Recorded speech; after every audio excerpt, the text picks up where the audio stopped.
kampus guru, betul ya? Ada kampus guru Cikal. Kampus itu nama lainnya selanjutnya kan bisa kita nama sekolah ya, sekolah guru. Nah, kita istilahkan bisa sekolah, itu kurang lebih sama. Nah, tinggal tunggu waktu yang mudah-mudahan dalam waktu cepat atau lambat kita bisa kolaborasi dengan kampus guru Cikal yang mazhab pandangan pendidikannya sangat mewarnai pemikirannya Mas Menteri Pak Nadiem Makarim. Jadi produknya adalah berupa literasi. Nanti kita bentuk beberapa kelompok, kemudian ada satu pertanyaan yang dijawab dalam satu kelompok, kemudian dibuahkan dalam bentuk teks, diketik di grup, kemudian nanti saya akan edit, saya padukan, kemudian kita posting di medsos kita. Penulisnya adalah tim guru MI Belajar Bersama. Topiknya adalah topik yang sedang kita bahas. Jadi ada pertanyaan, saya buat pertanyaan, kemudian berempat atau bertiga menjawab pertanyaan itu dalam mungkin 3 atau 4 kalimat. 3 atau 4 kalimat itu kita jadikan satu paragraf. Ya, jadi satu teks itu kan terdiri dari beberapa paragraf, gitu? Dan setiap paragraf itu mewakili jawaban. Ya, misalkan kalau kita mengerjakan bahasa Indonesia kelas 6 misalnya, ada di antara pertanyaan adalah manakah di antara pertanyaan di bawah ini yang jawabannya bisa ditemukan dalam teks bacaan di paragraf 1 atau paragraf 2. Mudah-mudahan nanti kita bisa ada produknya. Kita akan bagi-bagi waktunya. Satunya kami hormati, mari kita awali dengan awalan yang terbaik dengan baca surat Al-Fatihah. Kita lanjutkan dengan baca suratul kursi, ayatul kursi, kemudian kita beristighfar. Kita mohon kepada Allah, mudah-mudahan Allah berikan percikan hikmah kepada kita sehingga apa yang kita dapatkan betul-betul jadi ilmu. Tidak hanya pengetahuan dan pemahaman, tapi betul-betul menjadi ilmu. Indikatornya apa saja?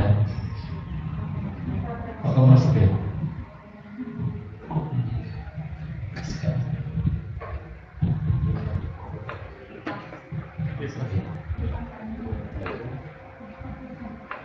Indikatornya adalah bisa kita amalkan. Indikatornya mudah-mudahan bisa kita amalkan. Jadi baiklah insyaallah Rasulullah ya sallallahu alaihi wasallam.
Minggu lalu, Senin kemarin kita sudah belajar tentang topiknya manajemen emosi atau pengelolaan emosi. Kita sudah sama-sama belajar bahwa kita tidak ditentukan oleh stimulus yang kita alami, entah itu satu peristiwa yang kita alami atau perilaku orang. We always have choice. Kita selalu punya pilihan antara stimulus dengan respon, ada jeda di mana kita bisa memilih tindakan. Dan by the way teman-teman, bukankah inilah salah satu definisi dari sikap sabar? Halo? Ya, dikatakan oleh ulama bahwa sabar itu mahkotanya akhlak. Di antaranya adalah kemampuan untuk memimpin diri sendiri. Manakala ada suatu stimulus, entah mungkin tahu-tahu masuk informasi ke kita, entah kita melihat dengan mata kita dengar dengan telinga kita baca dengan mata kita, dan seterusnya yang membuat emosi kita tertrigger. Pada detik itulah kita mampu untuk tetap memimpin diri sendiri, itulah yang disebut sabar. Ulama juga menyampaikan sabar itu pada tumbukan pertama. Jadi ketika ada suatu kejadian yang emosional, bagaimana respon kita pada detik itu sebagai cerminan atau sebagai bahan muhasabah kita, kualitas kesabaran diri kita. Dan di surah Al-Asr disebutkan, atau secara implisit kita tahu bahwa sabar itu bisa dikembangkan. Kalau sabar itu sudah fix, orang dari lahir dari sakmono. Saya pikir di Al-Asr disebutkan bahwa saling mengingatkan untuk kebenaran dan saling mengingatkan untuk kesabaran. Artinya sabar itu bisa terus kita latih, kita kembangkan. Mungkin ada istilah sabar kan ada batasnya. Setuju tidak dengan istilahnya? Dalam? Nah, berarti belum sabar. Artinya sabar ada batasnya. Bukan sabar ada batasnya, bahwa kualitas sabar saya itu belum mampu ya menghadapi yang sedang dihadapi saat itu. Tapi kalau sabar ada batasnya, dia itu belum sabar. Betul ya? Ini sangat mudah kita sampaikan, sangat mudah kita bahas, tetapi untuk praktek memang itu tadi, tawasul bil haq, tawasul bis sabr, saling mengingatkan. Kita kalau mendengar banyak penceramah pasti menyampaikan bahwa orang yang menyampaikan itu belum tentu sudah mempraktekkan dalam arti sudah sempurna. Ya. Tapi Gus Ba mengingatkan, lek kabeh wong ngaku di awalnya elek misalnya, merasa dirinya kotor, jelek, terus yang dakwah sapa? Gitu ya. Jadi nggak menunggu kita sempurna dulu baru dakwah. Disitulah setan bermain. Ya. Wah, aku kan ini aku salah, aku saya nggak usah ngomong. Bukan. Yang dilarang itu adalah kita menyampaikan sesuatu yang tidak kita kerjakan, namanya dusta atau bohong. Tapi kalau kita ajak-ajak, nah disitulah yang sama-sama sedang kita latihan. Oke, kita bahas poin utama itu. Mari teman-teman kita lanjutkan.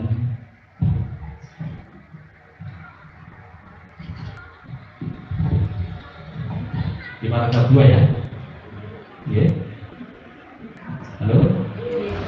Karenanya merasakan emosi, merasakan suatu perasaan, suatu hal yang lumrah, satu hal yang wajar. Teman-teman, saya tanya, emosi itu sifatnya psikis atau fisik?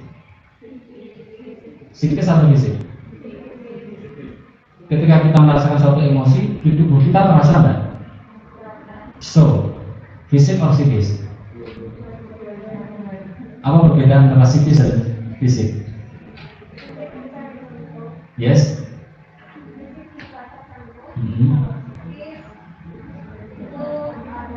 Abstrak ya, ada dirasa. Betul. Ada sebuah buku, namanya judulnya belum terjemahkan ke Indonesia, The Molecules of Emotion, karangan seorang dokter Candice Report, dan meninggal tahun sekitar 2014 kemarin. Every emotion itu ada molekulnya. Jadi setiap perasaan itu secara fisik bisa diukur. Misalkan marah, katakanlah marah. Secara fisik apa yang bisa kita amati atau rasakan? Misalnya matanya menyerah, ekspresinya menegang, atau wajahnya menegang, ya. Terus tremor misalnya, dia kan orang marah banget kan tremor, dan jantung berdegup kencang, darah terpompa di tungkai, sehingga mudah untuk melakukan tindakan agresif atau fight or flight. Sebenarnya semua perasaan itu bisa kita rasakan secara fisik. Kalau Pak Adi Gunawan, Dr. Adi Wijaya Gunawan, beliau menyampaikan setiap pikiran, setiap buah pikir pasti berdampak pada tubuh fisik kita. Apa yang kita baca, apa yang kita dengar, apa yang kita pikirkan pasti berdampak pada dan selalu berdampak. Dan setiap emosi atau perasaan itu selalu ada letaknya di tubuh kita. Biasanya kalau perasaan kita tidak nyaman, biasanya terasa di bagian solar plexus, bagian sini. Misalkan ada perasaan mendengar kabar yang sedih, kabar yang mengagetkan, tiba-tiba jantungku cepat misalnya, atau terasa seolah-olah perasaannya anjlok, atau kita gampang misalnya down, udah. Jadi teman-teman, kalau kita sadari sebenarnya selain psikis tadi sudah sebutkan, tapi semua perasaan itu bisa diamati secara fisik, baik fisik yang kelihatan mata maupun di dalam tubuh berupa hormonal. Orang kalau misalkan tangisan ya, air mata yang sedih sama air mata yang gembira itu dilihat molekulnya kira-kira aja sama beda. Berbeda, air matanya itu tidak sama. Oke, kita bahas nanti soal terminologi emotion. Yang membedakan adalah kematangan kita, kemampuan kita untuk memilih tingkah laku yang sesuai.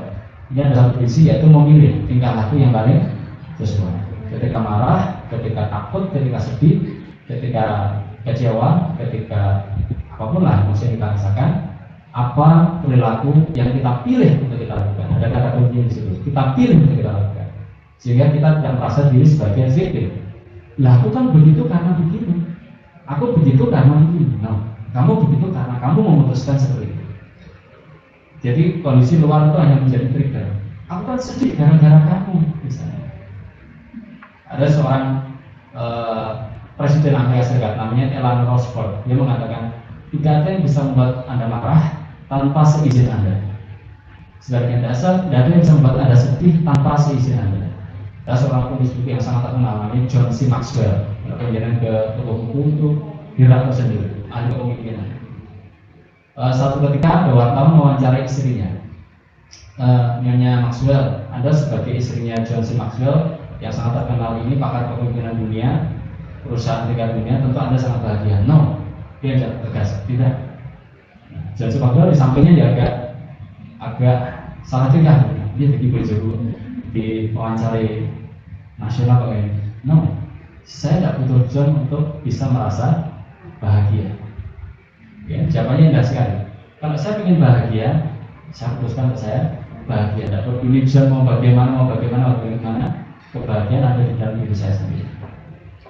So, kemampuan kita untuk memilih tingkah laku yang sesuai, yang tepat, yang bijak, manakala kita sedang mengalami suatu emosi. Dan sekali lagi teman-teman, ini sangat perlu latihan, sangat perlu kita saling mengingatkan satu sama lain, sangat perlu refleksi satu sama lain. Yang membuat tugas kita sebagai guru atau orang tua luar biasa menantang adalah selalu. Kata selalu itu angel ya. Selalu kan tidak pernah enggak ya. Sering lah. Kita perlu sering memilih peka dan merespon secara tepat emosi dan kebutuhan anak. Dengan catatan kita sudah bahasanya adalah selesai dengan diri kita terlebih dahulu. Ya, kita belum selesai dengan diri kita terlebih dahulu, sulit kayaknya untuk merespon orang lain. Itu teman-teman, kalau kita naik pesawat terbang, itu pramugari selalu memperagakan. Ketika nanti terjadi turbulensi, terus kemudian tabung ini, kan tabung apa ini namanya, kayak semacam oksigen turun. Yang pertama-tama dilakukan adalah tolong dirimu sendiri. Jadi kita ambil aja, nanti membantu anak atau mungkin saudara atau orang tua. Ya, mungkin biarlah itu. Kita selesai dengan kebutuhan diri kita sendiri, baru membantu anak misalkan sedang mengalami perlu dukungan emosi, entah dari kelas kurang semangat atau mungkin malas dan seterusnya.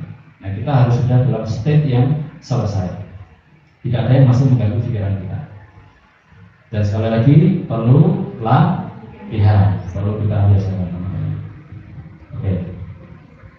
Untuk bisa peka dan responsif, tidak menggunakan kata reaktif di sini ya. Jelas bedanya ya. Kalau reaktif itu cenderung pada perilaku otomatis, ya kan? Ada perilaku anak begini, kita langsung apa? Ada teman begini, kita langsung apa? Ada wali murid begini, kita langsung apa? Ada pimpinan begini, kita langsung apa? Nah, itu namanya reaktif. Perilaku kita terkondisikan. Kita seperti dikendalikan oleh orang luar. Jadi ibarat remote control TV itu, yang pegang remote-nya orang luar. Mau ganti suasana hati kita nggak punya daya, karena kita mudah sekali dipengaruhi oleh ucapan orang, sikap orang, penerimaan orang, persetujuan orang, dan seterusnya. Responsif, bukan Sedangkan responsif itu menunjukkan secara implisit di situ ada peran pikiran kita dalam memilih mau dimaknai bagaimana. Misalkan ada orang mengatakan sesuatu yang membuat kita marah misalnya, yang kita manage, oh ya teman-teman, ada sebuah buku yang juga bagus sekali, karya Pak Arthur Pradiansyah, The Seven Laws of Happiness. Beliau dia agak mengkritik memang orang suka debat ya. Beliau mengatakan bahwa tidak ada namanya manajemen kolbu, manajemen hati, manajemen emosi itu tidak ada. Yang dimanage itu bukan emosinya, tapi apa? Pikirannya. Ya, tidak ada emosi tanpa adanya suatu pikiran. Emosi atau perasaan adalah dampak atau akibat dari adanya suatu pikiran. Jadi diagramnya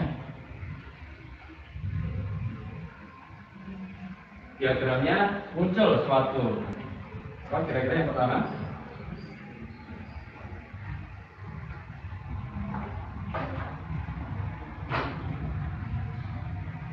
ada suatu apa pikiran melahirkan perasaan melahirkan apa tindakan membuahkan apa boleh tindakan yang berulang-ulang jadi habit atau kita akan mendapatkan namanya hasil ini juga akan memperkuat lagi pikiran. Misalkan kita punya keyakinan aku kalau ngomongnya hati aku gak bisa, aku ngomongnya hati ya pikiranku kayak keren bisa ngomongnya aku kayak keker ya, atau pikiran kayak pegang, itu pikirannya punya keyakinan negatif. Artinya perasaannya ya seperti itu. Kalau perasaannya takut, maka kira-kira tindakannya maksimal loh perilakunya. Tidak. Hasilnya presentasinya kurang bagus. Yo toh, tenang toh, aku gak iso. Semakin memperkuat. Oke, jadi sebenarnya kita fokus di sini. Bahwa setiap perasaan atau yang emosi yang kita rasakan selalu bermula dari pikiran. Apabila kita mengubah pikiran, misalkan pikiran A, dia pasti menyebabkan munculnya emosi A. Kalau kita ingin mengubah menjadi emosinya B, maka apa tindakan paling logis? Ya, jangan mikirin A, gitu ya. Mau tidur, baca berita-berita soal rumah tangganya artis, ya, atau mungkin kejadian kecelakaan. Kok perasaan nggak enak? Ya, pantas saja. Yang masuk di kepalamu yang seperti itu loh. Ya, mungkin kalau kita kesehatan ya virus corona, kita saling jaga jarak, pakai masker dan seterusnya. Tapi sebenarnya yang lebih bahaya adalah virus pikiran. Ya, bergaul dengan orang-orang yang punya pikiran negatif, suka merasa nih, mencari kesalahan orang, mencari kekeliruan, ngeluh, cepet banget tuh ngeluhnya, ya kan? Maka jaga jarak. Ya, itu virus pikiran jauh lebih cepat sekali. Hati-hati. Ya. Ada yang mengatakan bahwa kamu adalah rata-rata dari 5 orang yang paling sering berkumpul dengan kamu. Makanya anjurannya untuk Rasulullah menyampaikan kalau berteman sama penjual minyak wangi, ya kena wangi. Ya, penjual minuman sama pandai besi, ya kena bau sakitnya. Nah, di antara para ahli pengembangan diri menyampaikan di antara cara tercepat untuk meningkatkan kualitas dirimu adalah bergaul dengan orang-orang yang lebih tinggi darimu. Dan itu kan syairnya yang biasa di waktu mau salat ya. Salah satu tambahan lah. Wong sing soleh itu wong sing nakal. Ya kan? Oke, kalau kita ingin perasaan kita berbeda, so we have to think different thought. Kita harus punya pikiran yang berbeda. Artinya apa? Misalkan ada suatu kejadian di masa lalu, kita merasa marah karena kejadian itu. Kan tidak ada yang bisa kita lakukan dalam kejadiannya. Dia sudah berlalu. Yang bisa kita lakukan apa? Memaknai ulang. Istilahnya adalah kita melakukan reframing namanya. Kita membingkai ulang. Kejadiannya sudah terjadi, tetapi pemaknaannya kita bisa memilih pemaknaan sesuai dengan apa yang mau kita rasakan. Ada satu kejadian, satu event, satu peristiwa. Ya, teman-teman mungkin pernah lihat kan bahwa buku putih yang ada di kantor. Ya, sekarang ini namanya Jack and Jill. Mungkin jangan pernah lihat ke toko buku jenis Chicken Soup for the Soul. Pernah baca? Pernah lihat sebelumnya? Pernah dengar? Paling nggak barusan. Chicken Soup for the Soul. Pengarangnya namanya Jack and Jill. Di bagian awal, dia menyampaikan ada satu rumus yang menjadi inti dari buku itu adalah I plus R equal O. Pernah? Kalau nggak salah saya tak cari penjelasan. I-nya ini adalah event itu apa? Kejadian atau peristiwa. R-nya adalah respon. O-nya adalah outcome atau hasil. Ya. Jadi peristiwanya mau apa saja, selama respon kita positif, hasilnya akan positif. Misalkan kalau kita bawa ke konteks kelas, jadi teman-teman kita seimbang ya antara pemikiran filosofis sama pemikiran praktis. Di kelas ada perilaku yang sebelumnya bikin kita marah, bikin kita merasa emosi, kita punya kesempatan untuk mengamannya secara berbeda. Ya kan? Artinya kita bukan makhluk yang reaktif gitu. Ketika orang ini begini, saya marah. Ketika orang itu begini, saya marah. Berarti kita makhluk reaktif. Sebagai manusia, kita punya pilihan dalam bersikap. Kalau dia begini, saya tak pikir saya harus begini. Ya, sebaiknya mikirnya itu sebelumnya. Kalau pas kejadian itu kita akan mikir, biar kita masih mampu berpikir. Saya sudah ada pembajakan amigdala, kita harus pakai program lama yang sudah setiap hari kita lakukan. Di sini kita punya pilihan teman-teman di kelas maupun di rumah. Jadi aku balik sekolah atau rumah ini biasanya aku masuk. Saya dalam juga saya kalau ngene aku ngene aja. Itulah bedanya kita dengan hewan. Nah, hewan nggak bisa. Ya, namanya perdebatannya Pavlov. Ya, sekolah berusia. Tapi kalau kita enggak, kita ada kejadian apa kita bisa memilih cara berbeda. Ada seorang penulis terkenal namanya Viktor Frankl. Dia menulis buku dalam waktu 16 hari dia tulis dan menjadi salah satu buku terbaik karena sepanjang masa. Man's Search for Meaning. Beliau salah satu korban dari kekejamanannya Nazi. Nah, dengan Nazi ya. Nazi itu siapa itu?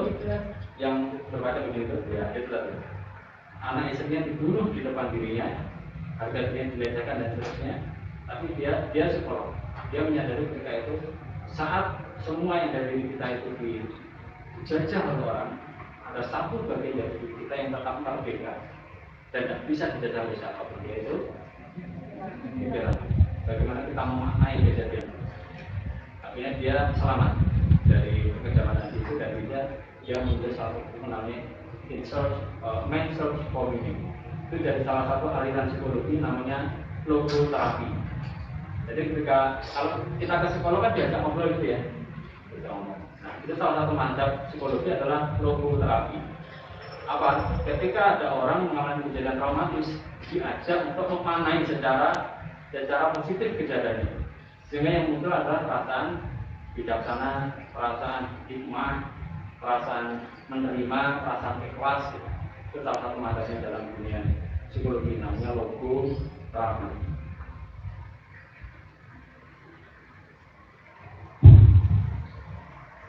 Tidak mungkin kita sebagai guru atau orang tua dapat membantu anak atau murid kita mengelola emosinya kalau kita sendiri masih sulit mengelola emosi diri kita. Betul ya? Betul ya? Oke. Walaupun mengelola emosi itu tidak mudah, betul ya? Tidak mudah.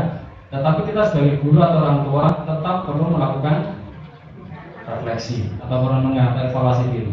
Dengan cara apa? Melihat apa-apa yang dapat terus kita lakukan dan apa-apa yang perlu perubahan bahkan signifikan supaya tujuan pengasuhan atau pendidikan dapat kita capai. Kita melakukan refleksi diri. Apakah pagi hari ini sampai siang hari ini kita di kelas sudah menampilkan emosi yang sehat? Ya, selama di kelas. Ya, ada salah satu tips teman-teman ketika bangun di pagi hari, niatkan. Pas kita buka mata itu niatkan bahwa Bismillah saya berniat menjalani hari ini dengan positif. Apapun yang terjadi, saya punya pilihan untuk meresponnya secara positif. Itu momen ketika kita buka mata di pagi hari, itu adalah jembatannya terbuka lebar antara pikiran alfa theta kita dengan gelombang otak beta. Tapi kalau bangun tidur kita sudah cari HP, lihat apa ya yang masuk dan seterusnya. Kita nggak menetapkan yang terlebih dahulu, maka sepanjang hari hari kita akan mirip-mirip dengan bagaimana kita mengawali hari. Kita mengawali hari yang terbaik, soalnya sepanjang hari juga mengikuti. Teman-teman bisa berkelompok 4-4. Ini saya tentukan ya, biar gak cepat ya. Oke, ini berempat. Bunda dulu, Bunda Servi, Bunda Bisa, Bunda Lida berempat. Belakang berempat. Bunda Ika, Bunda Uni berempat. Bunda Tina, sampai Ibu Awa Ibu Ji berlima. Terus ini Bunda Umi sama Satwat berempat.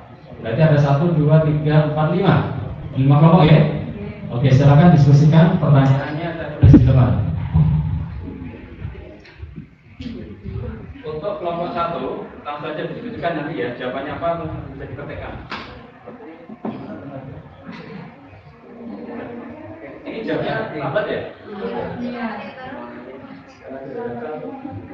Nanti jadi PR aja lah. Nanti setengah depan aja, jadi PR nggak apa-apa. Ya. Nomor 1 kita bahas sebenarnya adalah disiplin positif.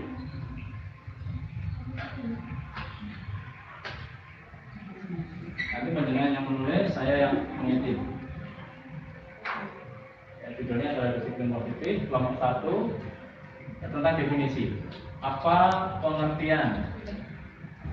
Apa pengertian disiplin dan disiplin positif?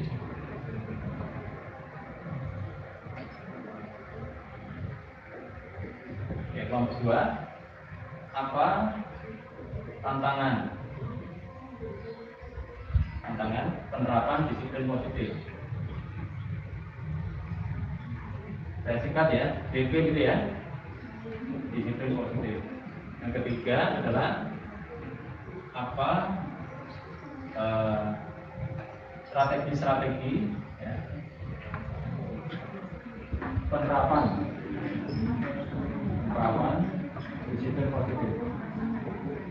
Yang terakhir, yang keempat ini penutupnya adalah tips praktis penerapan disiplin disiplin positif di rumah dan sekolah. Oke, ini kelompok 1 hanya membahas tentang apa? Jadi disiplin itu apa sih? Disiplin positif itu apa? Kemudian kelompok 2, tantangan penerapan disiplin positif. Berapa kelompok? Kelompok yang 4 adalah apa? Strategi penerapan disiplin positif. Jadi belum masuk ke tahap-tahap teknisnya ya. Masih strategi utama. Kemudian yang keempat, kelompok 4, tips praktis penerapan disiplin positif di rumah maupun di madrasah. Kelompok 5 apa?